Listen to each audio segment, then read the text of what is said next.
You have to be very honest while filling the form. DAF gives you a brief about your personality, a glimpse of what you are. One has to be very careful while filling the DAF too, where you have to give something which is where your creativity comes. One should not rush in filling the DAF. You should not having difficulty in kind of defending a hobby that you have given, defending an extracurricular activity that you have given.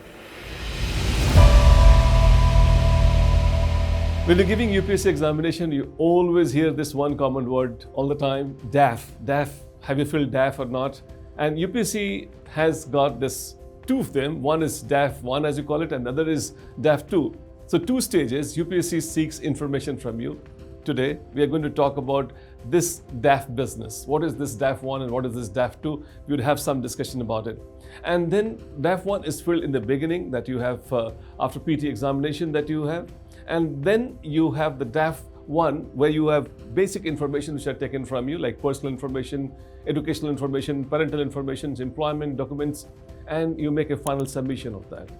DAF 2 would basically be after clearing the main examination, before you go for the final examination of interview, so to say.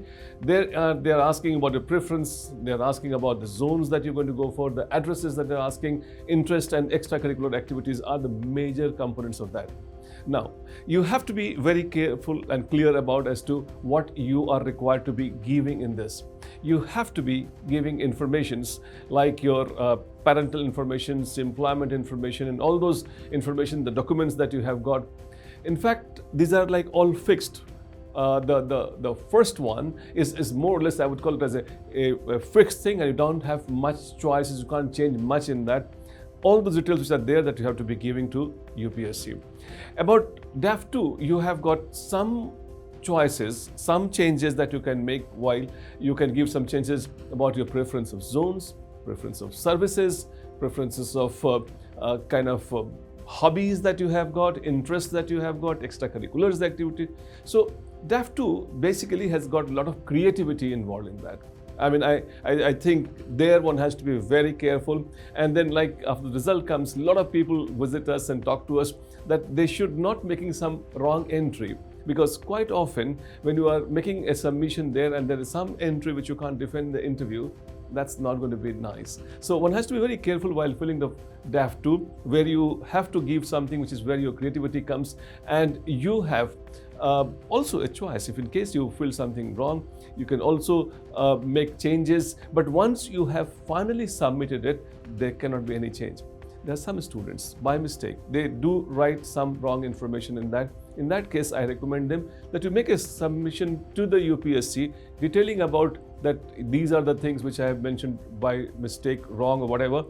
But ultimately, it is UPSC which will decide if that entry that you have tried or requested them to correct them will be accepted or not. So here, one thing I like to highlight is that you have to be careful about filling the form. You should ensure that there's nothing wrong that is given. And there where you had a choice of giving your entries, you ensure that those entries are something which are defendable. That means you should not having kind of defending a hobby that you have given, defending an extracurricular activity that you have given. Those things must be defendable. And do not think that your DAF will look something which is very, very different and this is something which is others may have not given, and I may surprise them by giving this kind of information. That is not the objective here. I am rather hoping that the DAF gives you a brief about your personality, a glimpse of what you are, and at the same time has given certain leads to the interviewer who can ask questions. Because in the past, I have seen a lot of questions. When they had questions, those questions were basically around those DAF in the interview room. So even if they don't ask questions around DAF, irrespective, you have to be prepared, like the area that you come from, the kind of hobbies that you have got, the kind of demographics, the social makeup of your areas, anything that you have had been associated with, which has been there in your past, that is basically being inquired or talked about. So I think one should not rush in filling the DAF. One should fill it, discuss with people, show it to somebody who has got experience, and then they can guide you about how to fill this DAF that you have got.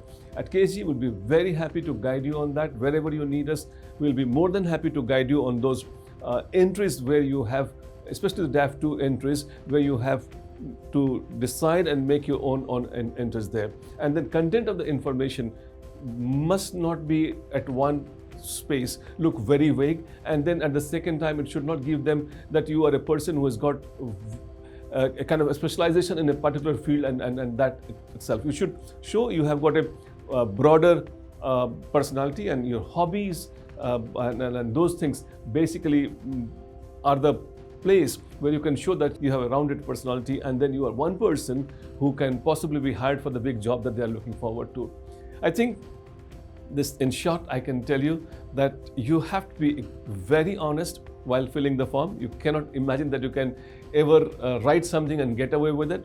And you should at the same time not appear to be somebody who is not fit for the job. You should also try use this that, hey, here I am and here is my background, and then I have got all what you have been looking for. And that way you have already created an image about you before you enter into the room, that they are expecting a person who is going to be in front of them sitting for the job.